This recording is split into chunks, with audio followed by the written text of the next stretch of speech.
Hello everyone, how are you all. Ma'am we all are fine. आप कैसे हो जी? हम भी एकदम बढ़िया है। और बताइए, लाइफ में सब बढ़िया चल रहा है? जी मैम, सब कुछ एकदम बढ़िया चल रहा है।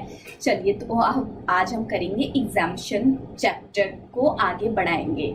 ठीक है जी। आप सबको 2 लेक्चर्स मिल चुके हैं एग्जामिनेशन चैप्टर पे। आज हम 3rd लेक्चर एग्जामिनेशन चैप्टर पर और देने जा रहे हैं। इसके बाद 2 लेक्चर्स बल्कि अभी और दूंगी मैं, उसके बाद ये चैप्टर हमारा फिनिश होगा।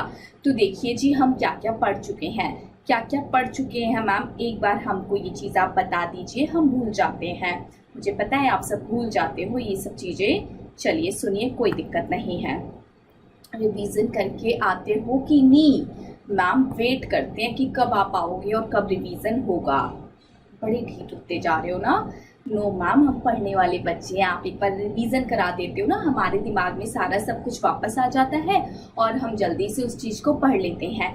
ठीक है जी, अब मैं पहले रिवीजन कराऊंगी, उसके बाद हम आज की क्लास का न्यू टॉपिक स्टार्ट करेंगे। तो सुन लो पहले, जो बच्चों जो आज की क्लास देख रहे हैं, और ये जो रिवीजन चलेगा ये वेरी फास्ट होगा, बहुत फास्ट होगा, क्योंकि हम लास्ट क्लास में ऑलरेडी डिटेल एनालिसिस कर चुके थे। उसी को मैं जस्ट 5 से 6 मिनट लगा के जल्दी जल्दी रिकॉल कराऊंगी। सबसे पहले मैं आपको बता देती हूँ, हम अपना एजुकेशन सेक्टर ख़त्म कर चुके हैं। क्या ख़त्म कर चुके हैं? एजुकेशन सेक्टर हमारा पूरा ख़त्म हो चुका है। ठीक है जी मैम, रुक जाइए, पेन थोड़ा इशू दे रहा है। ठीक हो गया, एजुकेशन सेक्टर हमारा पूरा ख़त्म हो गया।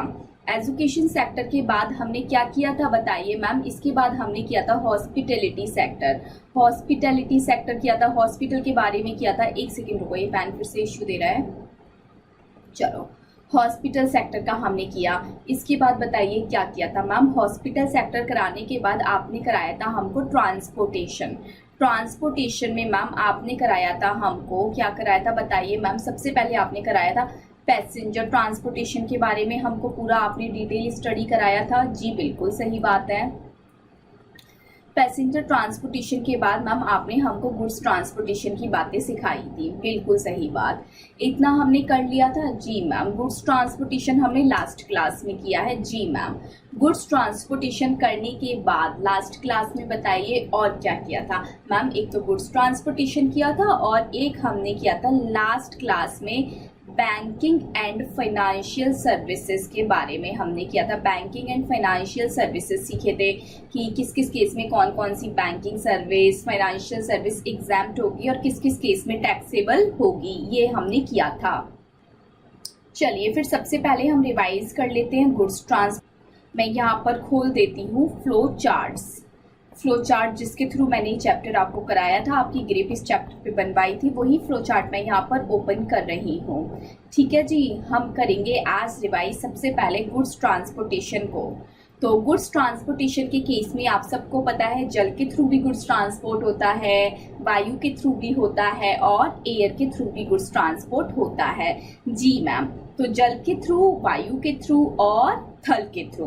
थल के थ्रू में मैंने आपको क्या क्या बताया था मैम? थल के थ्रू आपने बताया था, अभी खुल रहा है फ्लो चार्ट, जब तक मेरी सुन लो।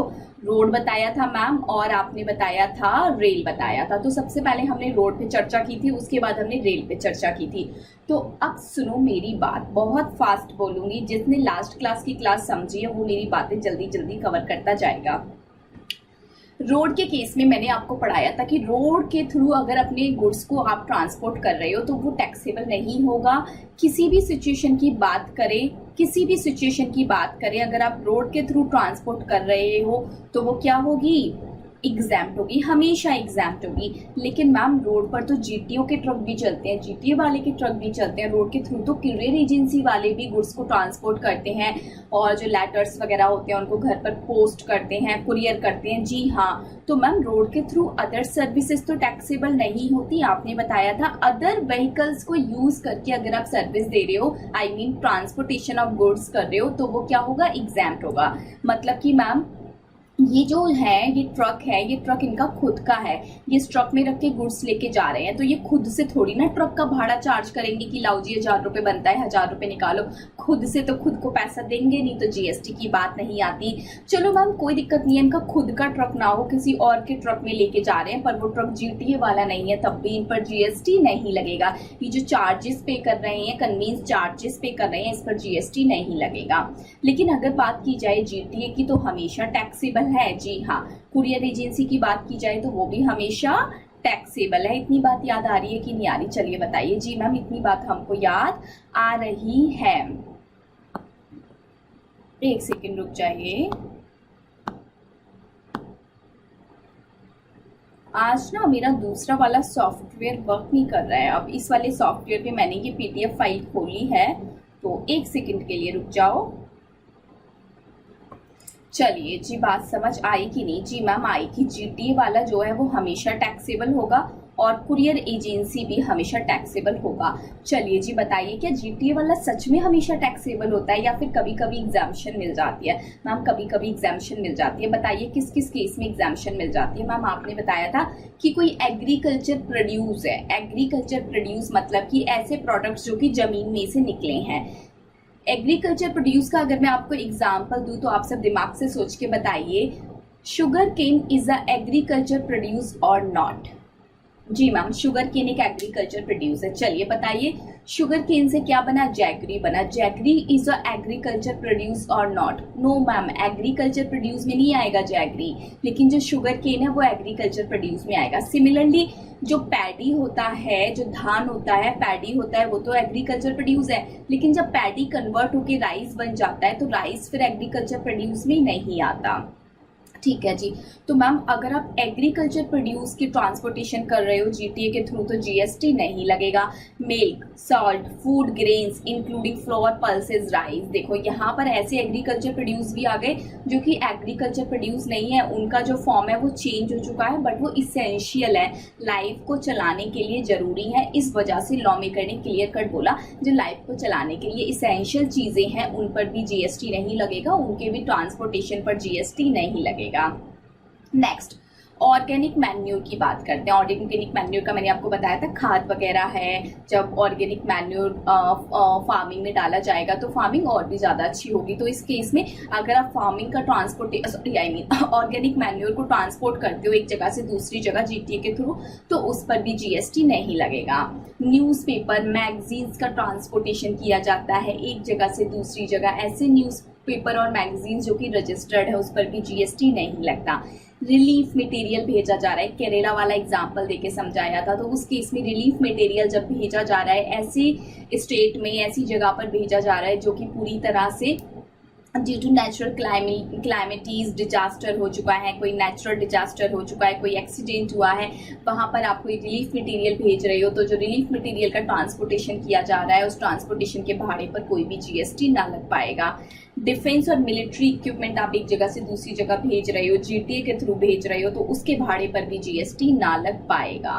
फिर मैंने आपको बताया था कि चलो जी सुनो, आप अपने गुड्स को भेज रहे हो, ट्रांसपोर्टेशन के थ्रू भेज रहे हो, जी मैम भेज रहे हैं, और जो सिंगल कैरेज है मतलब सिंगल कैरेज में आपका जो सामान जा रहा है उसका जो भाड़ा है पूरे ट्रक का वो आपसे 1500 से ज़्यादा चार्ज नहीं कर रहा, 1500 रुपये तक चार्ज कर रहा है, तो उस केस में भी आप पर जीएसटी ना लग पाएगा। लेकिन आप जब गुड्स भेज रहे हो उसमें सभी गुड्स, सभी पर्सनस के गुड्स आ रखे, आई मीन काफ़ी पर्सनस ने एक ट्रक को हायर किया, उसमें मैंने भी अपने गुड्स डाले, आपने भी अपने गुड्स डाले, थर्ड पर्सन ने भी आके अपने गुड्स डाले, तो जो मेरे ऊपर भाड़ा लग रहा है वो 750 रुपये से ज़्यादा नहीं होना चाहिए। अगर 750 से ज़्यादा है तो जीएसटी लगेगा, बट अप टू 750 है तो मेरे ऊपर जीएसटी नहीं लगेगा। इसके बाद मैंने आप सबको बताया कि जीटीए वाला अगर अपनी सर्विस दे रहा है अनरजिस्टर्ड पर्सन को, ऐसे पर्सन को जो कि जीएसटी में रजिस्टर्ड ही नहीं है, तो उस केस में भी जीएसटी नहीं लगता। अगर जीटीए वाले अपनी सर्विस दे रहे हैं ऐसे कैजुअल टैक्सेबल पर्सन को जो कि जीएसटी में रजिस्टर्ड नहीं है, उस केस में भी जीएसटी नहीं लगता। इसके बाद मैंने आपको बताया था कि अगर जीटीए वाले सर्विस दे रहे हैं सेंट्रल गवर्नमेंट को, स्टेट गवर्नमेंट को, यूनियन टेरिटरी को, लोकल अथॉरिटी को, गवर्नमेंट एजेंसीज को, जो कि जीएसटी में रजिस्टर्ड तो हैं but just because of deduction of TDS registered हैं, टीडीएस इनको डिडक्ट करना पड़ता है जीएसटी के अंडर में, जिसकी वजह से इनको जीएसटी में रजिस्ट्रेशन लेना पड़ा, इसलिए रजिस्टर्ड है। ये कोई टैक्सेबल सप्लाई नहीं कर रही है, टैक्सेबल सप्लाई की वजह से रजिस्टर्ड नहीं है, ये तो टीडीएस की वजह से रजिस्टर्ड है। अब जीटीए वाले इनको सर्विस दे रहे हैं तो इनसे जो भाड़ा लेंगे, ट्रक का जो चार्ज लेंगे, उस चार्ज पर जीएसटी ना लगेगा। चलिए नेक्स्ट, अब जीटीए वाला अगर सर्विस दे रहा है किसी नोटिफाइड पर्सन को, जब मैंने आपको स्टडी मैट का पढ़ाया था तो उसमें क्लियर कट बताया था, उसमें लिखा हुआ है हु इज नोटिफाइड पर्सन। तो नोटिफाइड पर्सन में कौन कौन है वो चीज़ें उसमें काफ़ी अच्छे से कवर की गई थी कि कोई भी फैक्ट्री हो, कोई भी सोसाइटी हो, कोई भी कोऑपरेटिव सोसाइटी हो, तो इस तरह की चीज़ें एलएलपी, बॉडी, कॉर्पोरेट, ये सब नोटिफाइड और रेसिपिएंट में आती हैं। चाहे ये जीएसटी में रजिस्टर्ड हो, चाहे ये जीएसटी में रजिस्टर्ड ना हो, जीएसटी लगेगा। फिर ये आरसीएम के साथ आपको लिंकेज करा के दी थी, लास्ट क्लास में इस लिंकेज को समझाया था, अब नहीं उठा रही हूँ बीच में। चलिए आ जाइए नेक्स्ट सुनिए। अब आपका रोड का खत्म हो गया, अब बात करते हैं थल पर चलने वाली रेल की। रेल रोड पर नहीं चलती, पटरी पर चलती है, पर है तो थल का ही व्हीकल। ओके मैम, रोड वाला व्हीकल है पर ये रोड पर नहीं चलता, ये ट्रैक पर चलता है। जी मैम। अब देखो, रोड के थ्रू आप किसी भी चीज, रेल के थ्रू आप किसी भी चीज को एक जगह से दूसरी जगह भेज रहे हो, बेसिकली आप ट्रांसपोर्टेशन की सर्विस दे रहे हो। तो जब भी ट्रांसपोर्टेशन की सर्विस दी जाती है तो भाड़ा चार्ज किया जाता है, तो उस भाड़े पर जीएसटी लगेगा कि नहीं? जी मैम, बिल्कुल लगेगा। लेकिन अगर वो ट्रांसपोर्टेशन किया जा रहा है रेल के थ्रू, लेकिन उस ट्रांसपोर्टेशन के अंदर एग्रीकल्चर प्रोड्यूस है, मिल्क, सॉल्ट, फूड ग्रेन्स है, फ्लोर पल्सेस राइस है, ऑर्गेनिक मैन्योर है, न्यूज़पेपर है, रजिस्टर्ड मैगजीन्स है, रिलीफ मटेरियल है, डिफेंस और मिलिट्री इक्विपमेंट है और रेलवे इक्विपमेंट्स हैं, ऐसी ऐसी चीज़ें जा रही हैं। तो सरकार ने क्लियर कट बोला जी देखो, फिर हम आपके भाड़े पर जीएसटी नहीं लगाएंगे। आप तो ऐसी चीज़ों का ट्रांसपोर्टेशन कर रहे हो जो या तो इसेंशियल है, या फिर हमारी कंट्री को चलाने के लिए बहुत ज़्यादा ज़रूरी है, या फिर पर्सन स्पेसिफिक चीज़ें हैं जो कि एक्चुअल में इसेंशियल नेचर की हैं। तो इस केस में हम भाड़े पर जीएसटी नहीं लगाएंगे, क्योंकि भाड़े पर जीएसटी लगेगा तो ये जो चीज़ें ये महंगी हो जाएंगी। तो एक इसेंशियल चीज़ जब महंगी होती है तो लाइफ पे बहुत बुरा प्रभाव पड़ता है। चलिए अब बात करेंगे पानी की वेसल की। तो मैंने आपको बोला था जब वेसल और एयरक्राफ्ट की बात आएगी तो इन इंडिया भी आएगी और आउटसाइड इंडिया भी आएगी। तो मैं पहले इन इंडिया की बात करती हूँ। तो इन इंडिया में बोट भी चलता है और वेसल्स, शिप भी चलते हैं चीज़ों को एक जगह से दूसरी जगह ट्रांसपोर्ट करने के लिए। तो उस केस में जो भाड़ा लगता है, तो बोट के भाड़े पर तो कभी जीएसटी नहीं लगता। मैंने आपको बताया था, कल बहुत सारा एग्जाम्पल भी दिया था कि बोट किस किस पर्पज़ के लिए यूज़ होती है, किस किस पर्सन के द्वारा यूज़ की जाती होगी, तो उन पर तो अब ये जीएसटी का भार नहीं डाला जा सकता ना। सिमिलरली अगर वेसल के थ्रू गुड्स को एक जगह से दूसरी जगह भेजा जा रहा है, तो जब वेसल के थ्रू भेजा जा रहा है तो वेसल के थ्रू हमेशा टैक्सेबल होगा। लेकिन कुछ केसेस हैं जो कि टैक्सेबल नहीं होंगे। मैंने स्टार लगाया है, स्टार के अंदर वही सारे केसेस कवर हैं जो रेल के अंदर कवर होते हैं, जैसे कि एग्रीकल्चर प्रोड्यूस, इसेंशियल चीज़ें जो कि खाने पीने की थी, milk, salt, pulses, grains, newspaper, magazines जो कि बहुत इसेंशियल हैं वो चीज़ें, defence military equipment, railway equipment. अगर किसी जगह पर नेचुरल क्लैमिटीज हो गया है तो उस जगह पर कोई रिलीफ मटेरियल भेजना है तो उसके भाड़े पर भी जीएसटी ना लगेगा, चाहे वो वेसल के थ्रू ही क्यों ना भेजा जाए। अब बात आती है आउटसाइड इंडिया की। तो आउटसाइड इंडिया में क्लियर कट बोला था, अगर वेसल के थ्रू एक्सपोर्ट हो रहा है तो एक्सपोर्ट को तो हम चाहते हैं कि बढ़ावा मिले, क्योंकि जब एक्सपोर्ट बढ़ेगा तभी तो कंट्री में जीडीपी आएगा, फॉरेन करेंसी आएगी, जीडीपी स्ट्रांग होगा। जी मैम। तो वेसल के थ्रू अगर आप एक्सपोर्ट कर रहे हो तो जीएसटी नहीं लगेगा, जो भी भाड़ा लिया जाएगा ट्रांसपोर्टेशन के लिए। लेकिन वेसल के थ्रू इंपोर्ट कर रहे हो तो सरकार तो इंपोर्ट से बहुत ज़्यादा नफरत करती है, सरकार चाहती है कि हो सके उतना कम इंपोर्ट करो, इसलिए इंपोर्ट पर जो भी चार्जेस बनते हैं, वेसल का जो भी ट्रांसपोर्टेशन का खर्चा बनता है, हिंदी में बोलूँ तो भाड़ा बनता है, उस पर जीएसटी लगेगा। एयरक्राफ्ट की बात करूँ, विद इन इंडिया की बात करूँ तो हमेशा जीएसटी लगेगा, लेकिन आउटसाइड इंडिया की बात करूँ तो चाहे इंपोर्ट करो चाहे एक्सपोर्ट करो जीएसटी नहीं लगेगा। गवर्नमेंट ने क्लियर कट बोला कि एक्सपोर्ट तो हम चाहते हैं कि बढ़ावा मिले और इसलिए हम जीएसटी नहीं लगने देंगे, लेकिन इंपोर्ट पर हम जीएसटी इसलिए नहीं लगा रहे क्योंकि ऑलरेडी जब एयर के थ्रू गुड्स इंडिया में आते हैं तो वो ऑलरेडी बहुत महंगे पड़ जाते हैं।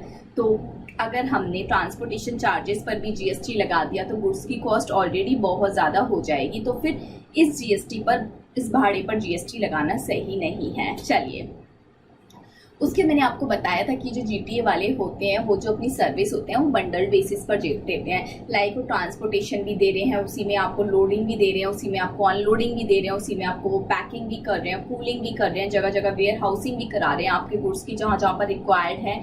तो जो जो चीज़ें चाहिए वो आप सबको दे रहे हैं, तो बंडल सर्विस दे रहे हैं। दैट मीन्स वो एक सिंगल इनवॉइस काटते हैं, उसी पर सारी सर्विसेज लिख देते हैं। तो ये बंडल सर्विस है। अब आप सबको पता है कि ये नेचुरल बंडल है और नेचुरल बंडल का क्या ट्रीटमेंट होता है आप बहुत अच्छे से जानते हो। ठीक है जी। जी मैम, आ जाइए। ये मैंने आपको करा दिया था कल। इसके बाद मैंने आपको बैंकिंग एंड फाइनेंशियल सर्विसेज का सेक्टर पूरा खत्म करवा दिया था। सुनिए, सर्विसेज अगर आरबीआई अपनी सर्विसेज दे रही है, कोई सी भी सर्विस हो आरबीआई के द्वारा दी जा रही है, किसी को भी दी जा रही है, तो जीएसटी नहीं लगेगा। मैं यहाँ फिलिंग द ब्लैंक्स नहीं भर रही हूँ, मैं ऑलरेडी कल भरवा चुकी हूँ, कल की क्लास जाके देखो। बैंक अगर किसी को लोन देती है, कोई डिपॉजिट वगैरह पर इंटरेस्ट देती है, डिस्काउंट देती है, तो उस इंटरेस्ट और डिस्काउंट के कंपोनेंट पर भी जीएसटी नहीं लगता। इंटरेस्ट ऑन क्रेडिट कार्ड के ऊपर जो भी इंटरेस्ट बनता है, आपने क्रेडिट कार्ड ले रखा है, क्रेडिट कार्ड पर आप इंटरेस्ट भर रहे हो, तो उस इंटरेस्ट पर जीएसटी लगेगा। Bank to authorised dealer to authorised dealer, जो भी फॉरेन करेंसी की सेल की जो ट्रांजैक्शन हो रही है उस पर जो भी कमीशन बनता है, ये आपस में जीएसटी नहीं लगाते। लेकिन अगर मैं पहुंच जाऊंगी बैंक के पास, मैं पहुंच जाऊंगी ऑथराइज्ड पर्सन के पास, तो फिर जीएसटी कमीशन पर लग जाएगा। इसके बाद मैंने आपको पढ़ाया था, ये रहा इंडिविजुअल, यानी कि मैं, कोई भी पर्सन पहुंच जाएगा बैंक या एपी के पास सेल ऑफ फॉरेन करेंसी के लिए, तो जो भी वो कमीशन चार्ज करेंगे उस कमीशन पर जीएसटी लग जाएगा। इसके बाद हमने किया था कि बैंक के द्वारा कोई सी भी सर्विस दी जा रही है, ऐसे अकाउंट होल्डर को दी जा रही है जो कि प्रधानमंत्री जनधन योजना के तहत अपना अकाउंट खुलवा चुके हैं, तो उस केस में उनको दी जाने वाली किसी भी सर्विस पर किसी भी प्रकार का कोई भी जीएसटी ना लग पाएगा। फिर एक्वायरिंग बैंक के बारे में बताया था, अच्छा खासा एग्जांपल दिया था कि मैं टाइटन रागा के शोरूम में गई, मुझे वॉच पसंद आ गई, मैंने वॉच परचेज की, वॉच की कॉस्ट 25,000 रुपये थी, और 25,000 रुपये जब वॉच की कॉस्ट थी तो मेरे पास कैश नहीं था, मैंने उनको कार्ड दिया। मेरा जो कार्ड था वो पीएनबी बैंक का था, मैंने उनको कार्ड दिया तो पीएनबी बैंक से पैसा डिडक्ट हो गया। लेकिन पैसा डिडक्ट होकर टाइटन रागा के एसबीआई के अकाउंट में जाना है कि नहीं जाना है? जी हाँ, जाना है। तो इस केस में पीएनबी बैंक एक्वायरिंग बैंक है जिसने मेरा कार्ड एक्सेप्ट किया, और उसके बाद वो एक्वायरिंग बैंक जो कि मेरा बैंक है जिसने मेरा कार्ड एक्सेप्ट किया, वो सर्विसेज दे रहा है, किसको दे रहा है? टाइटन रागा को दे रहा है, उसके अकाउंट में पैसा ट्रांसफर कर रहा है, तो वो उससे कुछ तो चार्जेस लेगा ना। तो वो जो चार्जेस लेगा उस चार्ज पर जीएसटी लगेगा कि नहीं लगेगा, हम उसकी बात कर रहे हैं। अब देखो, जो ट्रांजैक्शन हुई थी मेरे और टाइटन रागा के बीच में, वो ट्रांजैक्शन अगर 2,000 रुपये से ज्यादा की थी तो उसके ऊपर जो भी चार्जेस बनता है बैंक का, उस चार्ज पर जीएसटी लग जाएगा। तो ट्रांजैक्शन मेरी और टाइटन रागा के बीच में कितनी की थी? 25,000 की ट्रांजैक्शन थी। अब इस 25,000 रुपये को एक्वायरिंग बैंक यानी कि पीएनबी ट्रांसफर करने के लिए कितना चार्ज कलेक्ट करेगी टाइटन रागा से, उस पर जीएसटी लगेगा। चलिए जी, ये चीज भी हम कल कर चुके थे। उसके बाद मैंने आपको बोला, अगर आईएफएससी लोकेटेड है एसईजेड में, अगर वो अपनी सर्विस दे रहे हैं आउटसाइड इंडिया पर, तो अपनी सर्विसेज पर वो जीएसटी ना लगाएंगे। एक चीज और बताई थी, अगर आरबीआई किसी को भी सर्विस देती है तो जीएसटी नहीं लगता, लेकिन कोई अदर पर्सन अगर आरबीआई को सर्विस देता है तो जीएसटी लगता है। ओवरसीइंग कमिटी अगर आरबीआई को सर्विस देती है तो लगता है। कोई भी पर्सन अगर आरबीआई को सर्विस दे रहा है तो जीएसटी लगेगा, लेकिन ओवरसीइंग कमिटी आरबीआई को दे रही है तो जीएसटी लगेगा और अंडर आरसीएम लगेगा। ठीक है जी, आ जाइए नेक्स्ट। फिर मैंने आपको पढ़ाया था कि अगर आपने कोई fix deposit, saving deposit mode कर रखा है, या आपको इंटरेस्ट मिल रहा है, मॉर्गेज लोन आप इंटरेस्ट दे रहे हो, कॉर्पोरेट डिपॉजिट आपको इंटरेस्ट मिल रहा है, तो इस केस में जो भी इंटरेस्ट है, इस इंटरेस्ट पर जीएसटी की बात नहीं की जाएगी। फिर बात की गई थी कि जो बैंक है वो किसी भी पर्सन को कोई अनदर सर्विस दे रही है, लाइक उनको एसएमएस चार्जेस काटती है एवरी ईयर, उनको पासबुक इशू करती है उसका चार्ज काटती है, उनसे कोई ब्रोकिंग चार्ज लेती है, कोई अदर सर्विस चार्ज लेती है, ई बैंकिंग के चार्जेस कलेक्ट करती है, तो वो जो चार्जेस हैं उस पर जीएसटी हमेशा लगेगा। चेक डिस्काउंटिंग, चेक इंटरेस्ट और डिस्काउंट जहां जहां वर्ड आ जाए लिख देना, जीएसटी नहीं लगेगा। इंटरेस्ट ऑन डिलेड पेमेंट, आपने डिलेड पेमेंट करा जिसकी वजह से आपके ऊपर एक्स्ट्रा पेमेंट लग गया, तो इंटरेस्ट है ना, इंटरेस्ट ऑन डिलेड पेमेंट पर जीएसटी नहीं लगेगा। इंटरेस्ट पर कभी भी जीएसटी नहीं लगता। ठीक है जी, इतनी बातें कल की क्लास में हमने की थी, इनको मैंने डिटेल में आपको आईसीआई के नोट से एक बार फॉर्मेलिटी पूरी कराई थी, कराते हैं ना, हमारी क्लास में कराई जाती है फॉर्मेलिटी। हालांकि पढ़ना यहीं से है, यहीं से माइंड मेकअप हो गया, एग्जाम से पहले भी यही काम आएगा, बट होगा क्या, जब आप रिवीजन करोगे तो बाई चांस मैं आपके साथ ऑब्वियसली उस टाइम पर नहीं होंगी, बट आपके पास पूरा पूरा पूरा राइट है कि आप किसी भी टाइम क्वेश्चन पूछिए मुझसे, आपको विद इन 1 2 3 आवर या फिर इवनिंग तक किसी किसी केस में रिप्लाई आ ही जाता है। चलिए जी, वैसे तो इमीडिएट बेसिस पर तो नहीं आता क्योंकि थोड़ा सा मैं भी क्लासेस में बिजी होती हूँ, तो 1-2 आवर्स में आपको रिप्लाई मिल ही जाता है। लेकिन फिर भी होता है कि कहीं पर फंस गए तो आपको खुद ही लगता है कि कहीं से डिटेल कंटेंट मिल जाए, तो ये फ्लो चार्ट तो आपके माइंड में है ही। लेकिन कभी कभी कहीं पर फंस जाओ तो आईसीआई का भी स्टडी नीट मैंने आपको इस चैप्टर का प्रोवाइड कराया है। जी मैम, बहुत बढ़िया है, बहुत फुल फ्लैश कंटेंट है। अच्छा एक चीज़ और सुन लो, जीटीए के बारे में सब कुछ पढ़ लिया, बट जीटीए के बारे में बता देती हूँ, कल भी बताया था। जीटीए वही जीटीए बोला जाएगा जो कि कोर्स के रिस्पेक्ट में आपको कंसाइनमेंट नोट इश्यू करेगा। और कंसाइनमेंट नोट क्या दर्शाता है? कंसाइनमेंट नोट शो करता है कि जीटीए ने आपसे गुड्स की रिस्पॉन्सिबिलिटी अपने ऊपर ट्रांसफर करनी है। अब जो राइट टू लियन होता है वो उसी का है, गुड्स डैमेज होता है, कुछ भी होता है तो इसमें ट्रांसपोर्टर ही रिस्पॉन्सिबल माना जाएगा। चलिए जी, फिर मैंने आपको बताया था कि जो कंसाइनमेंट नोट होता है उस पर क्या क्या पर्टिकुलर्स होते हैं, ये बात आप याद रखिएगा। उस पर नेम होता है, कंसाइनर का नेम होता है कंसाइनी का, उस पर जीएसटीएन नंबर होता है, उस पर गुड्स की क्वांटिटी, गुड्स का वेट होता है, और जो भी इनवॉइसेस के पर्टिकुलर्स होंगे, इनवॉइस के चैप्टर में पढ़ाऊंगी, वो सारे भी कंसाइनमेंट नोट पर लिखे जाते हैं। चलो, बात समझ आई कि नहीं आई बताइए। जी मैम, पक्की पक्की बात समझ आ गई, रिवीजन में तो एकदम बात ही बन गई आज तो। अब हम स्टार्ट करेंगे एग्रीकल्चर सर्विसेज, एक न्यू सेक्टर का एग्जामिशंस अब हम पढ़ेंगे जिसका नाम है एग्रीकल्चर सर्विसेज। ओके मैम, तो एग्रीकल्चर के नाम से ही आपको समझ आ रहा होगा कि हम एग्रीकल्चर से रिलेटेड बातें करेंगे। एग्रीकल्चर से रिलेटेड बातें करेंगे मतलब कि एग्रीकल्चर फील्ड में जो भी एग्रीकल्चर प्रोडक्ट्स हैं उनकी बातें करेंगे। वो प्रोडक्ट्स से जब वो उन प्रोडक्ट से कोई फिनिश्ड गुड बनेगा तो उसकी बातें करेंगे। एग्रीकल्चर के अंदर जो लेबर्स काम करती हैं उनकी बातें करेंगे। तो बेसिकली हम ऐसी बातें करेंगे। आई होप आपको समझ आ रही होगी। आ रही है कि नहीं आ रही कि हम कैसी कैसी बातें करेंगे? जी मैम, हमको बात समझ आ रही है। चलिए जी, कैमरा विजिबल है? जी जी जी, बिल्कुल कैमरा विजिबल है। चलो, तो एग्रीकल्चर से रिलेटेड अब मैं आपको बातें सिखाने जा रही हूँ, तो थोड़ा सा माइंड मेकअप पहले मैंने आपका करना है कि यहाँ पर कैसी कैसी बातें की जाएंगी। तो बातें बेसिकली यही की जाएंगी कि जो एग्रीकल्चर प्रोड्यूस है उसका क्या होगा, क्या ट्रीटमेंट होगा, उनको रखने का, उनको वेयर हाउस में रख रहे हैं तो वेयर हाउस का क्या है, एक भाड़ा पे किया जाएगा, वेयर हाउस का चार्ज पे किया जाएगा कि नहीं? जी मैम, बिल्कुल किया जाएगा। तो उस चार्ज पर मैं सिर्फ चार्ज पे करूँ या जीएसटी भी दूँ? चलो ठीक है, एग्रीकल्चर प्रोड्यूस है वो एक जगह से दूसरी जगह लेके जाया जाएगा कि नहीं? जी मैम, लेके जाया जाएगा। तो वो जो मेरा ट्रांसपोर्टेशन का खर्चा आ रहा है एग्रीकल्चर प्रोड्यूस पर, उस पर मैं जीएसटी भरूं कि नहीं भरूं? इसी तरह से उसको मैं स्टोर कर रही हूँ, किसी एग्रीकल्चर प्रोड्यूस को मैं स्टोर कर रही हूँ तो उस पर मैं जीएसटी भरूं कि नहीं भरूं? ऐसी बातें हम यहाँ पर सीखेंगे। चलो ठीक है, इतना ही नहीं, अभी जो एग्रीकल्चर प्रोड्यूस जहाँ पर हम इसको वेयर हाउस में स्टोर करके रखते हैं तो टाइम पर आप सब जानते हो हमें वहाँ पर कीटनाशक दवाइयाँ, जो कीड़ों को मारने वाली दवाइयाँ होती हैं, उनका छिड़काव करना होता है वेयर हाउस में, सो दैट कि जो हमारा प्रोडक्ट है वो ख़राब ना हो, जो भी हमारा प्रोड्यूस है वो ख़राब ना हो। जी मैम, करना पड़ता है। जो हम दवाइयों का छिड़काव कराएंगे वो फ्री में हो जाएगा क्या? नो मैम, कुछ भी आज के टाइम में फ्री में नहीं होता है, तो उसके लिए हमें पैसा देना पड़ेगा कि नहीं? जी बिल्कुल देना पड़ेगा। तो उसमें सिर्फ मैं छिड़काव का पैसा दूँ, जो दवाइयाँ डाली जा रही हैं सिर्फ उसका पैसा दूँ, या फिर पैसे के साथ साथ उस पैसे पर जीएसटी भी लगा के दूँ? तो ये सारी चीजें हम इसमें सीखेंगे। तो बेसिकली आपका माइंड सेट बन रहा है कि नहीं कि अब हम फार्मिंग से रिलेटेड सेक्टर में आ गए हैं, और फार्मिंग के अंदर जो जो होता है उसमें जहां जहां पर खर्चे की बात आती है वो खर्चा सिर्फ खर्चा होगा या खर्चे के साथ जीएसटी भी चिपकाया जाएगा? अब हम ऐसा कुछ पढ़ने जा रहे हैं। एक सेकेंड रुक जाइए, यहाँ पर थोड़ा बैटरी लो है, मैं इसको ठीक कर लेती हूँ। चलिए जी मैम, हमें समझ आया कि जो बातें हो रही है ना अब ये एग्रीकल्चर के इर्द गिर्द घूमने वाली बातें चलेंगी। चलो जी, अब एक एक करके पहले एग्जामिशन देखते हैं, माइंड मेकअप करते हैं, याद करते हैं, समझते हैं, उसके बाद स्टडी मैट पर जाएंगे, स्टडी मैट की रीडिंग लेंगे, फिर उसके बाद आगे दूसरी एग्जामिशन पर बढ़ जाएंगे, दूसरे सेक्टर पर बढ़ जाएंगे। ठीक है जी? जी मैम।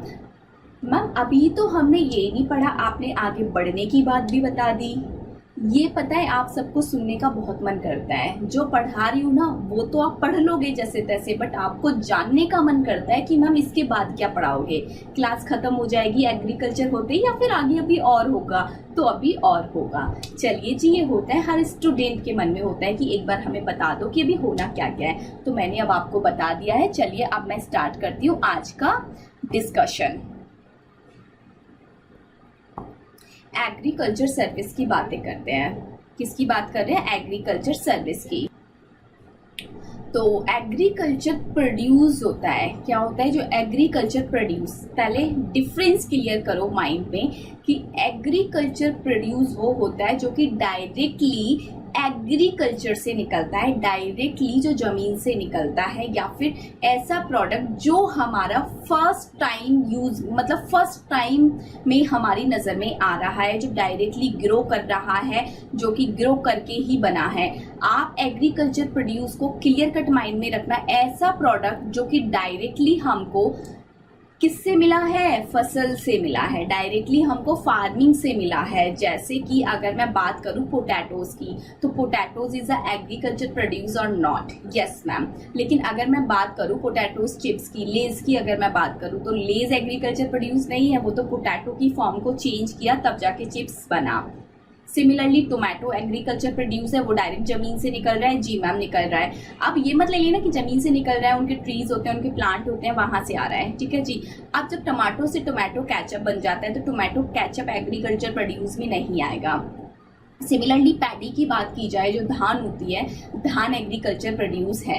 लेकिन अगर मैं बात करूं जब धान को, पैडी को कन्वर्ट करके राइस बना दिया जाता है, तो राइस फिर एग्रीकल्चर प्रोड्यूस नहीं रह जाता। Similarly sugarcane agriculture produce है, लेकिन शुगर केन से जब आप जैगरी बना दोगे, जो गुड़ होता है वो बना दोगे, उसके बाद गुड़ का जो नेचर है वो चेंज हो गया है, गुड़ अब एग्रीकल्चर प्रोड्यूस में नहीं आएगा।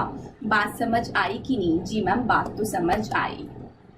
चलिए तो सुनिए, जो एग्रीकल्चर प्रोड्यूस है, आप उसका लोडिंग कर रहे हो, उसका अनलोडिंग कर रहे हो, उसकी पैकिंग कर रहे हो, उसका स्टोरेज कर रहे हो, उसकी वेयर हाउसिंग कर रहे हो। यही सारे कीवर्ड्स हैं जो आपको माइंड में रखने हैं। इसके अलावा एक सिंगल कीवर्ड भी आपको कहीं पर बुक में नहीं नजर आएगा।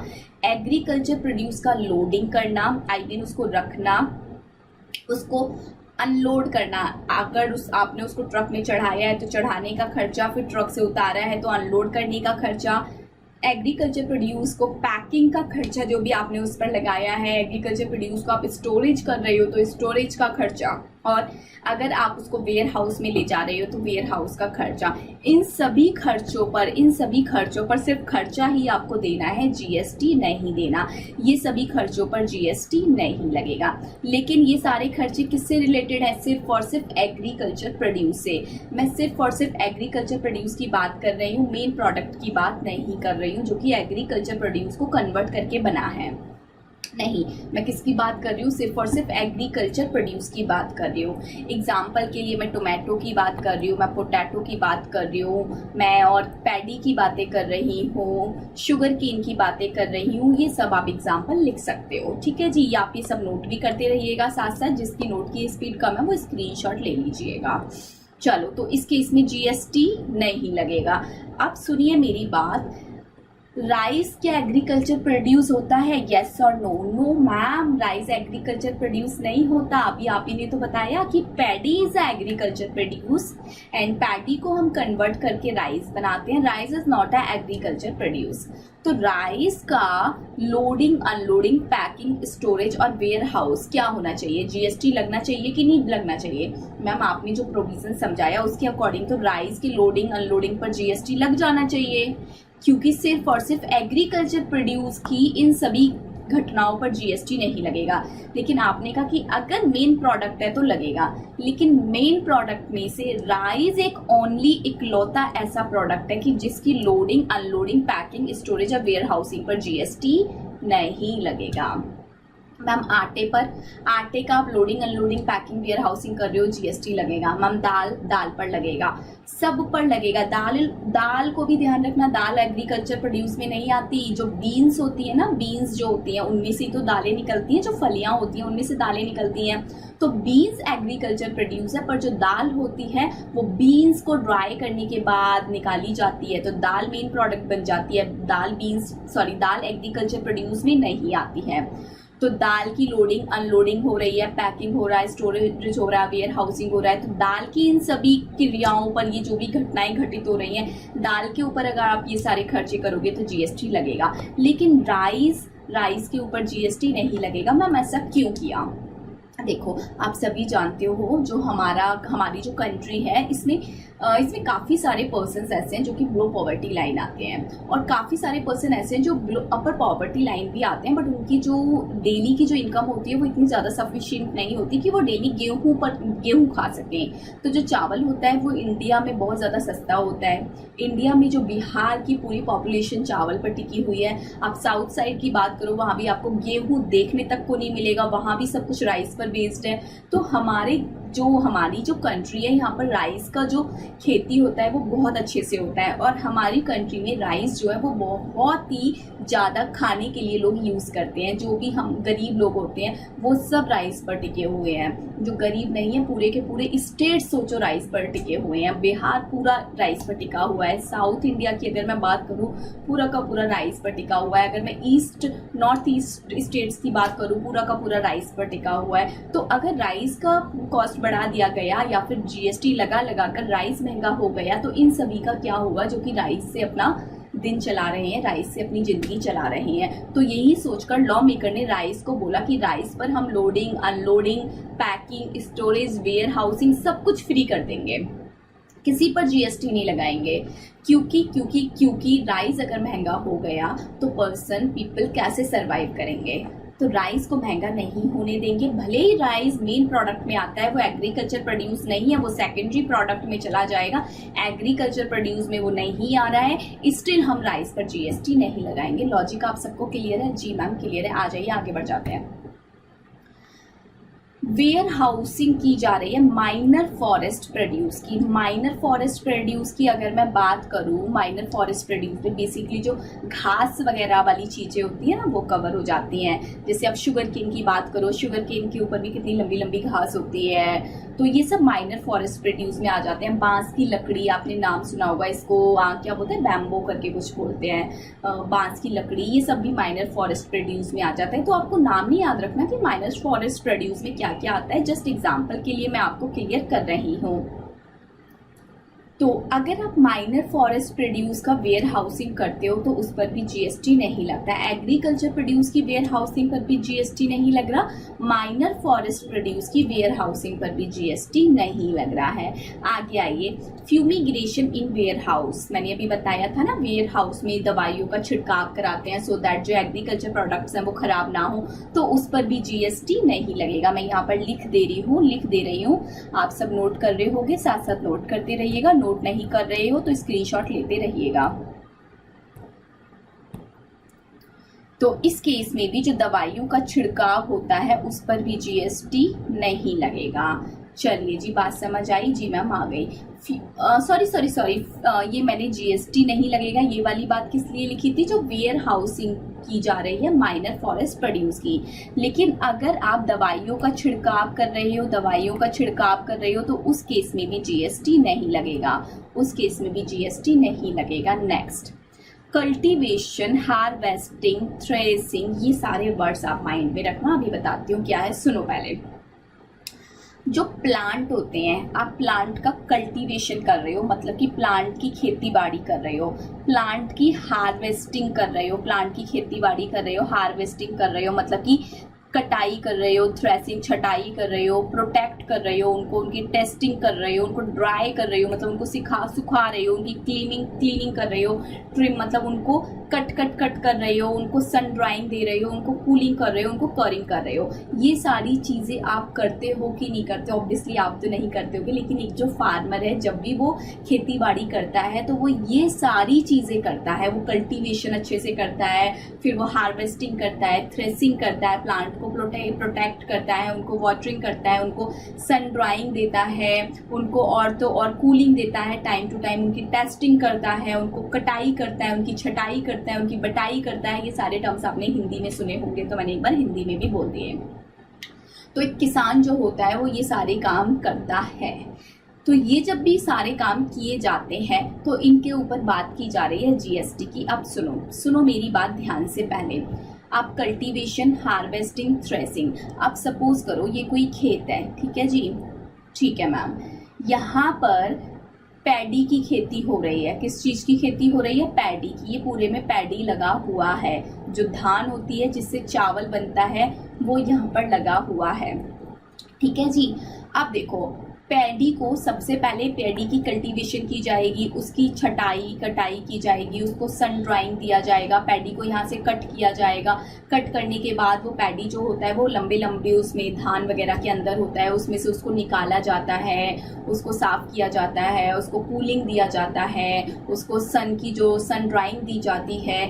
ये सभी चीज़ें करने के बाद पैडी इस लायक बनता है कि हाँ, अगर हम उसको राइस में कन्वर्ट करना चाहें तो कर सकते हैं। लेकिन जो पैडी एक खेत में उग रहा है, उस पैडी को एकदम से राइस में कन्वर्ट नहीं किया जाएगा। पैडी के ऊपर बहुत सारी एक्टिविटीज़ की जाती हैं। उसके बाद ये जो धान होती है ये इस लायक बन जाती है कि हाँ, अब इससे हम चावल बना सकते हैं। इतनी बात समझ आई कि नहीं? जी आई। तो पैडी को जब मैंने पैडी उगाया था, पैडी को जब मैंने लगाया था खेत में, उसके बाद पैडी को इस लायक बना दूं ताकि उसको बाहर कोई मुझसे परचेज कर सके चावल बनाने के लिए। तो क्या एकदम से मैं कट करूंगी तो कोई ले लेगा क्या? कोई नहीं लेगा। तो as a farmer, being a farmer, मेरे को उस पैडी को अच्छे से हार्वेस्ट करना पड़ेगा, थ्रेश करना पड़ेगा, उसको ड्राई करना पड़ेगा, उनकी क्लीनिंग करनी पड़ेगी, उनकी ट्रिमिंग करनी पड़ेगी, उनको सन ड्राइंग करना पड़ेगा। ये सारा काम करना पड़ेगा मुझे पैडी पर कि नहीं? जब मैं एक पैडी के ऊपर ये सारी एक्टिविटी परफॉर्म करती हूँ तो पैडी को मैं पैडी ही बोलूंगी या फिर चावल बोलने लग जाऊंगी? बताइए। नो मैम, अगर आप पैडी के ऊपर ये सारी एक्टिविटी करोगे ना तब भी पैडी तो पैडी ही रहेगा। बस वो पैडी इस तरह से हो गया कि अब आप उसको चावल में इजीली कन्वर्ट कर सकते हो, आप उसको राइस में कन्वर्ट कर सकते हो। तो ये जो भी एक्टिविटीज़ हैं, क्या ये किसी भी एग्रीकल्चर प्रोड्यूस का इसेंशियल नेचर चेंज कर रही हैं? नो मैम, ये इसेंशियल नेचर बिल्कुल भी चेंज नहीं कर रही। ये जस्ट पैडी को इस लायक बना रही हैं कि वो मार्केटेबल बन जाए, वो प्राइमरी मार्केट में बेचा जा सके, वो प्राइमरी मार्केट में बेचा जा सके। अब मैं अपने खेत पर मैंने पैडी लगा लिया, ठीक है जी, मैंने पैडी की फार्मिंग कर ली। अब मैं इसको बोलूंगी किसी को भी पर्सन को जाके कि जाओ मेरी फार्मिंग में पैडी है, 500 टन का पैडी, आप उसको ले जाओ। कोई भी लेना चाहेगा? कोई नहीं लेगा। आजकल कल्टीवेशन, हार्वेस्टिंग, थ्रेसिंग कोई क्यों करेगा? तो वो सारा काम तो मैं करूंगी। अगर मैं नहीं कराऊंगी तो किसी थर्ड पर्सन से करा दूंगी। कराऊंगी कि नहीं कराऊंगी? जी बिल्कुल कराओगे। लेकिन जब ये सारी एक्टिविटी परफॉर्म हो जाएंगी तो पैडी इस लायक बन जाएगा कि मैं इसको प्राइमरी मार्केट में बेच दूं। और जब मैं पैडी को प्राइमरी मार्केट में बेच दूंगी तो प्राइमरी मार्केट वाले पैडी को कन्वर्ट कर लेंगे राइस में और फिर इसको मेन मार्केट में बेचने लग जाएंगे। बात समझ आई कि नहीं? जी मैम, बात समझ आई। तो सुनो, अगर आप कल्टीवेशन कर रहे हो, हार्वेस्टिंग कर रहे हो, थ्रेसिंग, प्लांट प्रोटेक्ट, ये जो कीवर्ड्स है ना, ये सारे कीवर्ड्स कवर हैं, एक सिंगल कीवर्ड भी नहीं छूटा। तो ये कीवर्ड्स आपको माइंड में रखने हैं। आप क्लीनिंग कर रहे हो, ट्रिमिंग कर रहे हो, सन ड्राइंग कर रहे हो, कूलिंग कर रहे हो, करिंग कर रहे हो, ऐसी एक्टिविटीज कर रहे हो जिसकी वजह से which does not alter the essential character of the commodity but makes it marketable for primary market। आपने ये सारी एक्टिविटी तो परफॉर्म की, पर इन एक्टिविटीज़ की वजह से आपका जो एग्रीकल्चर प्रोड्यूस था उसका इसेंशियल नेचर चेंज नहीं हुआ, लेकिन जो आपका एग्रीकल्चर प्रोड्यूस था वो इस लायक हो गया कि अब आप उसको प्राइमरी मार्केट में बेच सकते हो। तो ऐसी चीज़ें आप कर रहे हो जिससे उसका इसेंशियल नेचर चेंज नहीं हो रहा। इसमें जो भी आप खर्चा करोगे प्लांट की रियरिंग के लिए, या फिर यहाँ पर प्लांट्स को ही नहीं कवर किया गया, यहाँ पर कवर किया गया है rearing of all lives of animals.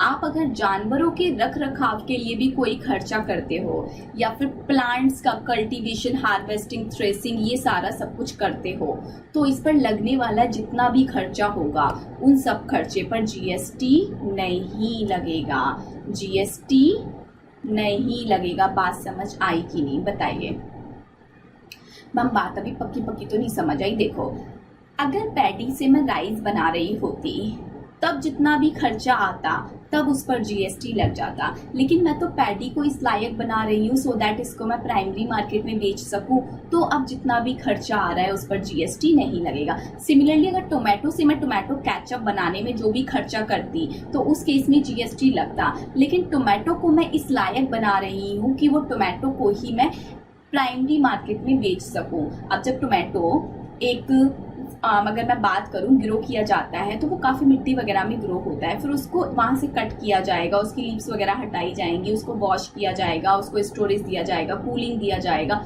तो ये सारी चीज़ें तो ज़रूरी है ना, टोमेटो का जो इसेंशियल नेचर है उसको बरकरार रखने के लिए। अगर मैंने ये सारी चीज़ें नहीं की तो टोमेटो बनेगा ही नहीं, टोमेटो तो 4 दिन में सड़ के खराब हो जाएगा। एग्जैक्टली मैम, तो उसका स्टोरेज करना भी ज़रूरी है, उसको ड्राइंग करना भी ज़रूरी है, उसको क्लीन करना भी ज़रूरी है। तो लेकिन ये सब कुछ करने से टोमेटो का इसेंशियल नेचर चेंज नहीं हो रहा। टोमेटो केचप नहीं बन रहा, टोमेटो आज भी टोमेटो ही है और टोमेटो प्राइमरी मार्केट में इजीली बेचा जा सकता है। उसके लिए मैंने इतनी सारी एक्टिविटी परफॉर्म की, तो इन एक्टिविटी पर जो भी मैंने खर्चा किया उस खर्चे पर जीएसटी नहीं लगेगा। चलो, प्लांट की बात आप सबको समझ आई, जी मैम आई। अब एक और बात इसी के साथ है, हालांकि मैंने अभी बोली थी, एक बार फिर से बोलती हूँ। आप अगर हिंदी में बोलूँ, उसको हिंदी में बोलते हैं पशुपालन, आपने नाम सुना होगा। इंग्लिश में उसको एक सेकेंड, हाँ आ जाइए, पशुपालन उसको बोलते हैं। और इंग्लिश की अगर हम बात करें तो इनमें बोला गया rearing of all life of animals. आप सभी तरह के जानवरों का पालन पोषण करते हो, उनको रखते हो। क्यों रखते हो? क्योंकि आप सबको पता है एनिमल से भी आपको प्रोडक्ट्स मिलते हैं, किसी से फाइबर मिलता है, किसी से फ्यूल मिलता है, किसी से फूड मिलता है, किसी से मिल्क मिलता है। तो बेसिकली एनिमल से भी आपको कुछ ना कुछ मिल रहा है। इस तरह के एनिमल्स का रियरिंग कर रहे हो, मतलब कि उनका पालन पोषण कर रहे हो, तो उसमें जो भी खर्चा आ रहा है उस पर भी जीएसटी नहीं लगेगा। लेकिन इन्होंने सभी तरह के एनिमल्स तो यहाँ पर कवर किए, पर एक एनिमल को इन्होंने यहाँ से हटा दिया। इन्होंने हॉर्स को बाहर कर दिया। इन्होंने कहा अगर आप हॉर्सेस का पालन पोषण कर रहे हो, हॉर्सेस का रियरिंग कर रहे हो, तो हॉर्सेस को रखने के लिए जो भी आप खर्चा कर रहे हो उस केस में आपको जीएसटी नहीं दिया जाएगा। बात समझ आई कि नहीं? जी मैम, अब हमको बात समझ आ गई। तो देखिए हमने क्या पढ़ा अभी तक में मैम हमने पढ़ा कि एग्रीकल्चर प्रोड्यूस एंड राइस का लोडिंग अनलोडिंग पैकिंग की अगर बात की जाए, लोडिंग अनलोडिंग की बात की जाए, स्टोरेज की बात की जाए, वेयर हाउस की बात की जाए तो जीएसटी नहीं लगेगा। लेकिन मैम अगर माइनर फॉरेस्ट प्रोड्यूस की वेयर हाउसिंग की बात की जाए तब भी जीएसटी नहीं लगेगा। फिर आपने बोला था कि जो वेयर हाउस में रखा है उस पर टाइम पर दवाइयाँ छिड़की जाएंगी, तो जो छिड़काव का खर्चा आएगा उस पर भी जीएसटी नहीं लगेगा। फिर मैम आपने बताया कि अगर आप प्लांट पर कल्टीवेशन, हार्वेस्टिंग, थ्रेसिंग ऐसी एक्टिविटी करा रहे हो जिसकी वजह से उस पर्टिकुलर प्लांट का इसेंशियल नेचर चेंज नहीं हो रहा, जस्ट वो इस लायक बन रहा है कि अब उसको प्राइमरी मार्केट में बेचा जा सकता है, उस केस में भी जीएसटी नहीं लगेगा। फिर आपने बताया कि मैम अगर हम एनिमल का रख रखाव करते हैं, उनका रियरिंग करते हैं, उनका पालन पोषण करते हैं, ऐसे एनिमल्स जो कि आपको फूड, फाइबर, फ्यूल अवेलेबल कराते हैं, उस केस में भी आपका उन खर्चों पर जीएसटी नहीं लगेगा। लेकिन हॉर्सेस को बाहर किया गया, अगर आप हॉर्सेस का रियरिंग पर खर्चा करते हो तो जीएसटी लगेगा। चलिए आ जाइए आगे बढ़ जाते हैं।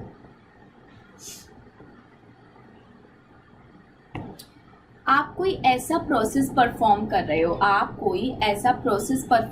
रहे हो which alter the essential characteristics of the agriculture produce. Sugarcane से जैगरी बना रही हूँ, तो शुगर केन से जैगरी बनाने में मैं जो भी खर्चा करूंगी उस खर्चे पर जीएसटी लगेगा। अभी बताया था अगर आप ऐसा खर्चा कर रहे हो जिससे इसेंशियल नेचर चेंज नहीं हो रहा, जीएसटी नहीं लगेगा। बट इसेंशियल नेचर चेंज हो रहा है, अरे वो शुगर केन था उससे जैगरी बन गया, एकदम ही चेंज हो गया ना, तो उस केस में जीएसटी लगेगा। पैडी से राइस बन गया, जीएसटी लगेगा। टोमेटो से टोमेटो केचप बन रहा है, जीएसटी लगेगा। पोटैटो से लेस बन रहा है, जीएसटी लगेगा। आइए सुनिए नेक्स्ट। ये चीज हालांकि मैंने बताई थी, स्टिल बताऊंगी, अभी बताई थी फिर भी सुनाऊंगी। एग्रीकल्चर प्रोड्यूस, आप सब जानते हो कि जो एग्रीकल्चर होता है, एग्रीकल्चर प्रोड्यूस पर आप खर्चा कर रहे हो, उसको इस लायक बना रहे हो सो दैट उसको प्राइमरी मार्केट में बेचा जा सके, उस खर्चे पर जीएसटी नहीं लगेगा। लेकिन अब जो प्राइमरी मार्केट में आ चुका है, अब प्राइमरी मार्केट से आप उसको इस लायक बना रहे हो कि वो रिटेल मार्केट में बेचा जा सके, बेसिकली उसकी ग्राइंडिंग कर रहे हो, उसका इसेंशियल नेचर चेंज कर रहे हो, तो उस केस में जीएसटी लगेगा।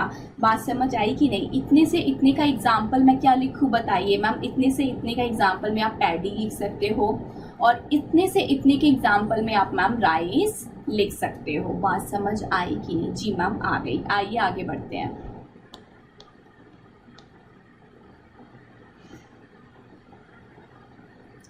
intermediary production as a job work in relation to cultivation of plant and rearing of animal except horses। हम सच्ची बता रहे हैं, कुछ नहीं समझ आया। देखो जॉब वर्क का मतलब आप सबको पता है, मैंने क्लास में बीच में बताया होगा, आपको जो बेस बिल्डिंग की क्लास कराई है उसमें चीज़ बताई है कि जॉब वर्क क्या होता है। स्टिल एक बार बताऊंगी, स्टिल एक बार बता देती हूँ। जो जॉब वर्क होता है बेसिकली, सपोज करो ये मैंने कोई चेयर बनाई है, ठीक है जी, ये मैंने एक चेयर बनाई, जनरल से एग्जाम्पल से लेके पहले समझा रही हूँ, हालांकि मेरी ड्राइंग तो बहुत ही बेकार है, मुझे नहीं समझ आता कि कैसे बनती है चेयर। चलिए मान लीजिए ये कोई चेयर बन गई, ठीक है जी, जी मैम ये एक चेयर बन गई।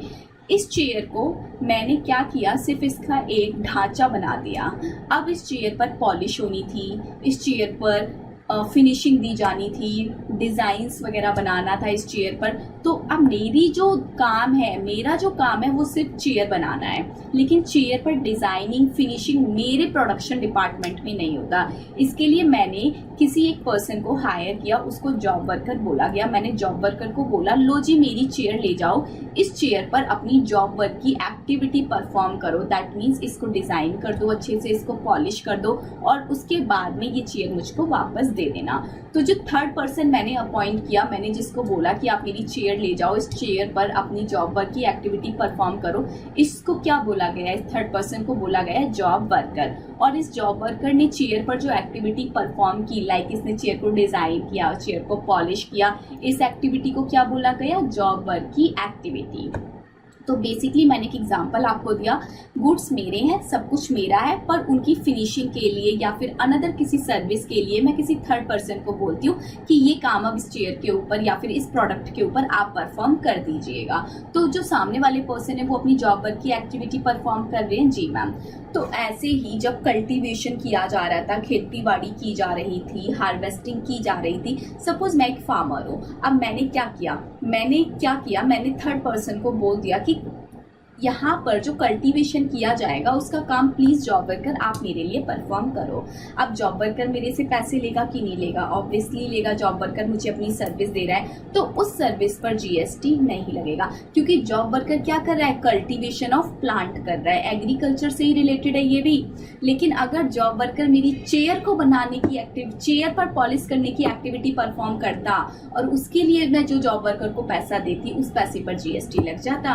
हम क्या पढ़ रहे हैं, एग्जाम्शन, और ये एग्जाम्शन का कौन सा सेक्टर चल रहा है, एग्रीकल्चर सेक्टर। तो जॉब वर्कर ने एग्रीकल्चर सेक्टर में प्लांट के लिए कोई भी अपना योगदान दिया है, अपनी सर्विसेज दी हैं, तो उस सर्विस पर जीएसटी नहीं लगेगा। लेकिन सुनो एक और चीज, अभी तो हमने प्लांट का देखा, क्या जॉब वर्कर को मैं अपॉइंट कर सकती हूँ कि पशुपालन के लिए, एनिमल्स का रियरिंग करने के लिए? बिल्कुल। तो उस केस में भी मैं जॉब वर्कर को चार्जेस पे करूंगी? जी बिल्कुल करोगे, तो उस केस में भी जीएसटी नहीं लगेगा। लेकिन हॉर्सेस को यहाँ पर भी एक्सेप्शन में रखा गया, यानी कि अगर मैं जॉब वर्कर के थ्रू हॉर्सेस का रख रखाव करवाती हूँ, हॉर्सेस का पशुपालन करवाती हूँ, हॉर्सेस का रियरिंग करवाती हूँ, तो उस केस में जॉब वर्कर को जो भी मैं पैसा पे करूंगी इस सर्विस को अवेल करने के लिए, उस केस में जीएसटी लगेगा। बट अदर देन हॉर्सेस, कोई भी एनिमल हो, जीएसटी नहीं लगेगा। प्लांट का कल्टीवेशन जॉब वर्कर के द्वारा किया जा रहा है, जीएसटी नहीं लगेगा। चलिए आगे बढ़ते हैं। Supply of farm labour, farm labour के द्वारा, फार्म लेबर से मैं जो भी काम वगैरह ले रही हूँ, उनको पैसा दे रही हूँ, उस पर भी जीएसटी नहीं लगेगा। Next, renting of leasing of agro machine, जो एग्रीकल्चर मशीन होती हैं, चाहे उनकी रेंटिंग की जाए, चाहे उनकी लीजिंग की जाए, चाहे एग्रो लैंड की रेंटिंग या फिर लीजिंग की जाए, जीएसटी नहीं लगेगा। देख रहे हो ना, एग्रीकल्चर से रिलेटेड कितनी सारी एग्जाम्पशन है कि अगर आप कोई एग्रो मशीन यूज़ कर रहे हो, एग्रीकल्चर में जो मशीन वगैरह चलती हैं, सिंचाई वगैरह के लिए जो भी मशीन वगैरह लगाई जाती हैं, उन पर जीएसटी नहीं लगेगा। सिमिलरली जो लैंड वगैरह आपने लीज पर लिया है, तो सिर्फ लीज चार्जेस पे करो, लीज चार्ज पर कोई भी जीएसटी आपके ऊपर नहीं लगाया जाएगा। नेक्स्ट, एग्रीकल्चर एक्सटेंशन सर्विसेज मतलब कि एग्रीकल्चर को कैसे अच्छा बनाया जाए, कोई साइंटिफिक रिसर्च से रिलेटेड आपको सर्विस मतलब आपने ली है, या फिर आपने किसी फार्मर को ट्रेनिंग वगैरह ले रहे हो, आप कोई ट्रेनिंग ले रहे हो बीइंग अ फार्मर, या फिर आप कोई लेटेस्ट टेक्निक सीख रहे हो एग्रीकल्चर करने के लिए, आपने कोई ट्रेनिंग कोर्स लिया है सो दैट आप बहुत अच्छे से एग्रीकल्चर कर पाओ, किसान कॉल सेंटर का आप यूज़ कर रहे हो, तो ये सारी सर्विसेज आप अवेल कर रहे हो, तो ऑब्वियसली आप इन सर्विसेज के बदले में पैसा तो पे करोगे ना जी, करोगे। तो जो आप चार्जेस पे कर रहे हो इन सर्विसेज को अवेल करने के लिए सो दैट आपका जो एग्रीकल्चर है वो बहुत अच्छे से हो जाए, बहुत बड़े लेवल पर हो जाए, अच्छे से ग्रो अप कर जाए, उस केस में ये सारी सर्विसेज अगर आपने ली है, नई नई मॉडर्न टेक्निक्स अगर आपने सीखी है, तो जो भी आपने चार्जेस पे किया है उन चार्जेस पर जीएसटी नहीं लगेगा। अब देखो ना, एक फार्मर के ऊपर, एक फार्मर को पहले अवेयर किया जाए कि आप किसान कॉल सेंटर में कॉल कर सकते हो और वहां से अपनी सॉल्यूशन, अपनी प्रॉब्लम का सॉल्यूशन ले सकते हो, लेकिन आपके ऊपर चार्ज लगेगा। चलो मानते हैं आपको 100 रुपये का चार्ज देना पड़ेगा, 5 क्वेरी आप इसमें पूछ सकते हो, लेकिन यही बोल दिया जाए कि 100 रुपये पर 18% का जीएसटी लगेगा, तो किसान 118 रुपये खर्च करने में शायद सोचे, और जीएसटी जब लगाया जाएगा तो ऑब्वियसली वो और खर्च करने में सोचेगा। तो गवर्नमेंट ने कहा कि ऐसी ऐसी सर्विसेज जहाँ पर हम चाहते हैं कि हमारा जो फार्मर है वो आगे बढ़े, वो नई नई टेक्निक को सीखे, तो हम सीखने की फीस तो ऑब्वियसली चार्ज करेंगे, लेकिन उस चार्ज पर हम कोई भी जीएसटी नहीं लगाएंगे। चलिए आगे बढ़ जाते हैं। Next, agriculture produce marketing committee और कमीशन एजेंट की यहाँ पर बात की जा रही है। अगर आप सर्विसेज ले रहे हो, किसकी आप सर्विसेज ले रहे हो, आप किसी एग्रीकल्चर प्रोड्यूस की मार्केटिंग कमिटी की सर्विस ले रहे हो, किसी कमीशन एजेंट की आप सर्विसेज ले रहे हो, बेसिकली ये कौन होते हैं, ये मिडिल मैन होते हैं। अब जैसे कि सपोज करो मैं एक फार्मर हूँ, मैंने क्या किया, मैंने अपनी अच्छे से कल्टीवेशन कर लिया, अब मेरे पास क्या है, बहुत सारा टोमेटो आ गया, मैंने टोमेटो का कल्टीवेशन किया, मेरे पास बहुत सारा टोमेटो आ गया। अब टोमेटो मुझे बेचना है, बट मुझे बेचने की नॉलेज नहीं है, मैंने एजेंट को अपॉइंट किया, या फिर जो मार्केटिंग कमिटी होती है मैंने उनको बोला कि आप मेरा टोमेटो भिजवा दीजिए। तो बेसिकली मैं इनकी सर्विसेज अवेल कर रही हूँ कि नहीं कर रही हूँ, जी बिल्कुल कर रही हूँ। तो इनकी सर्विसेज जब मैं अवेल करूंगी तो ये मुझसे पैसा तो लेंगे, ऑब्वियसली लेंगे, लेकिन उस पैसे पर ये जीएसटी नहीं लगाएंगे, क्योंकि ये जो सर्विस मैं ले रही हूँ ये इन रिलेशन टू प्लांट ले रही हूँ और in relation to rearing of animals ले रही हूँ, लेकिन हॉर्सेज इसमें कवर नहीं है, हॉर्सेज को कहीं भी एग्जाम्प्ट नहीं किया गया है। चलिए नेक्स्ट, ये फार्मिंग लेबर वाला पॉइंट हम ऑलरेडी कवर कर चुके हैं कि फार्मिंग लेबर पर जीएसटी नहीं लगता, जीएसटी नहीं लगता। Next, services by way of artificial insemination of live stock other than horse's. इसमें क्या बोला जा रहा है, ये बात कर रहे हैं आर्टिफिशियल प्रेगनेंसी की। जो आर्टिफिशियल प्रेगनेंसी में जो भी खर्चा किया है एनिमल के लिए, उस खर्चे पर भी जीएसटी नहीं लगेगा, लेकिन हॉर्सेज के ऊपर आपने ऐसा कोई खर्चा कर दिया तो जीएसटी लग जाएगा। चलिए आइए आगे बढ़ जाते हैं। ये ना आज मेरा सॉफ्टवेयर थोड़ा सा चेंज हुआ है, उसमें इशू आ रहा था, तो इस वजह से ये बहुत स्लो वर्क कर रहा है। चलिए कोई बात नहीं, आप सबको तो बढ़िया से समझ आ ही रहा है ना, जी मैम हमें आ रहा है। अब देखो यहाँ पर कुछ मैंने एग्जाम्पल्स लिखे हैं, आप सब मुझे बताओगे जीएसटी लगेगा कि नहीं, और ये सारे एग्जाम्पल बुक्स में हैं, ठीक है जी, ओके मैम। पैडी से राइस बन रहा है, पैडी से राइस बन रहा है, पैडी से जब राइस बनता है तो जीएसटी लगेगा, क्योंकि पैडी एक एग्रीकल्चर प्रोड्यूस है, लेकिन राइस कैसा है, प्राइमरी प्रोड्यूस है, प्राइमरी मार्केट में बेचने वाला है सॉरी मेन है, मेन प्रोडक्ट है, ठीक है जी, जी मैम। टी लीव्स की अगर मैं बात करूं तो टी लीव्स क्या है, टी लीव्स एग्रो वो प्राइमरी प्रोड्यूस है कि नहीं, जी मैम टी लीव्स तो एग्रीकल्चर प्रोड्यूस में आ जाती हैं ये, तो जो टी लीव्स होती हैं इन पर तो जीएसटी नहीं लगेगा, लेकिन टी लीव्स से जब टी बन जाती है, वाइट टी बन जाती है, ग्रीन टी बन जाती है, ब्लैक टी बन जाती है, तो उस पर जीएसटी लगता है। सिमिलरली कॉफी बीन्स तो एग्रीकल्चर प्रोड्यूस होते हैं, लेकिन जब कॉफी बीन्स से कॉफी बन जाती है तो जीएसटी लगेगा। ये बोल रहे हैं कि जो डिहस्किंग होता है, स्प्लिटिंग होता है पल्सेस का, आप जो दालें बनाते हो, जो बीन्स होती हैं उनसे जो पल्सेस बनती हैं उनको स्प्लिट कर देते हो दाल बनाते टाइम, तो उस पर भी जीएसटी लगेगा, दाल बनने की एक्टिविटी पर जीएसटी लगेगा। देखो एक चीज और यहाँ पर बहुत अच्छे से बताई गई है, ये याद रखना, होल पल्स, जो होल पल्स होती है, जो स्प्लिटेड पल्स होती है उस पर तो जीएसटी लगेगा, स्प्लिटेड पल्स पर तो जीएसटी लगेगा। एक सेकेंड, ये फिर से प्रॉब्लम हो रही है इसमें, ठीक हो गया। ये जो पल्सेस होती हैं, पल्सेस कैसे बनती हैं, बीन से बनती हैं, तो बीन से जब पल्सेस बन रही हैं उस केस में जीएसटी लगेगा। लेकिन अगर मैं बात करूं होल पल्स ग्रेन्स की, जो अपने आप में पूर्ण है, जैसे कि अगर हम बात करें चना की, तो चने को क्या दो पार्ट्स में स्प्लिट करते हैं? नहीं। राजमा को दो पार्ट्स में स्प्लिट करते हैं? नहीं। तो इन्होंने क्लियर कट बोला कि होल पल्स ग्रेन्स, होल ग्राम मतलब कि चना और राजमा, इस केस में जीएसटी नहीं लगेगा। आप होल पल्स ग्रेन्स बना रहे हो, होल ग्राम्स बना रहे हो और राजमा बना रहे हो तो जीएसटी नहीं लगेगा। लेकिन आप बीन से अगर पल्सेस बना रहे हो तो जीएसटी लगेगा। चलिए, ये था आपका पूरा टॉपिक जिसमें हमने बात की एग्रीकल्चरिस्ट से रिलेटेड सारी बातें कवर कर ली। जितनी भी बातें बुक में है सारी यहाँ पर कवर हो गई हैं। आ जाइए, अब इसको एक बार रिवाइज करके आगे बढ़ जाते हैं। फटाफट से इसका बुक से फॉर्मेलिटी पूरी करेंगे।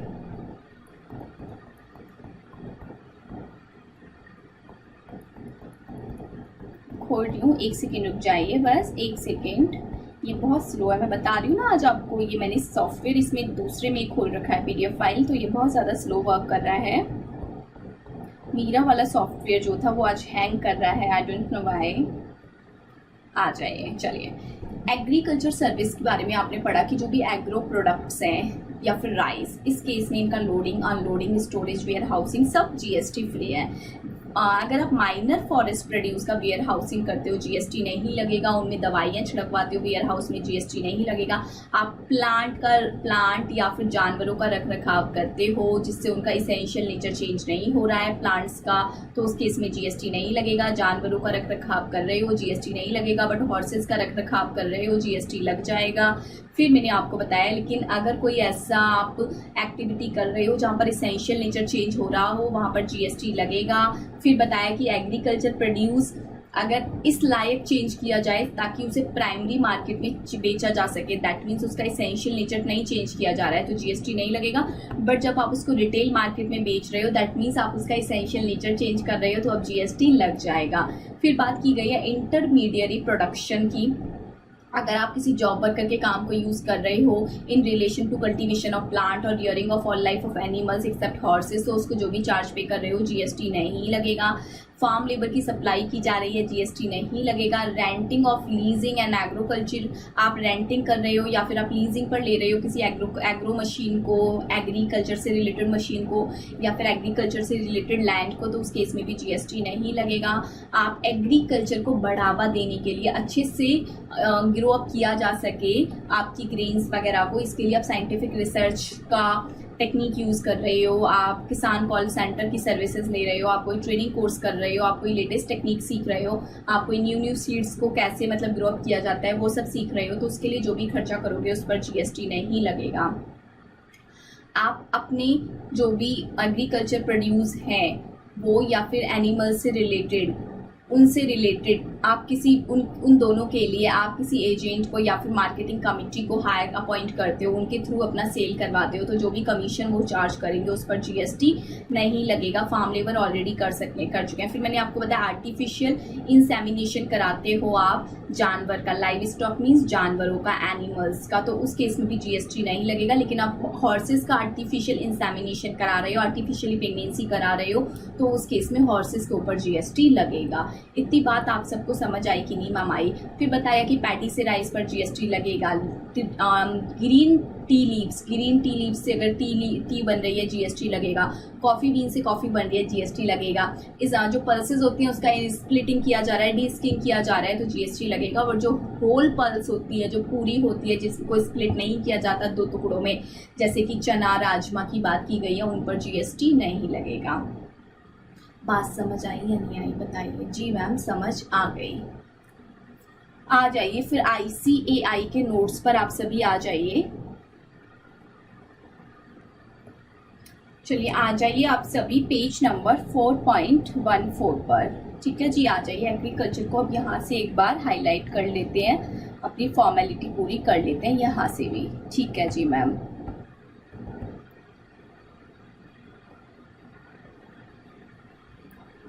फाइल में इशू आ रहा है, पता नहीं कि सॉफ्टवेयर में इशू आ रहा है। कोई बात नहीं, आप एक काम कीजिए, अभी मैं क्लास यहीं पे स्टॉप करूँगी।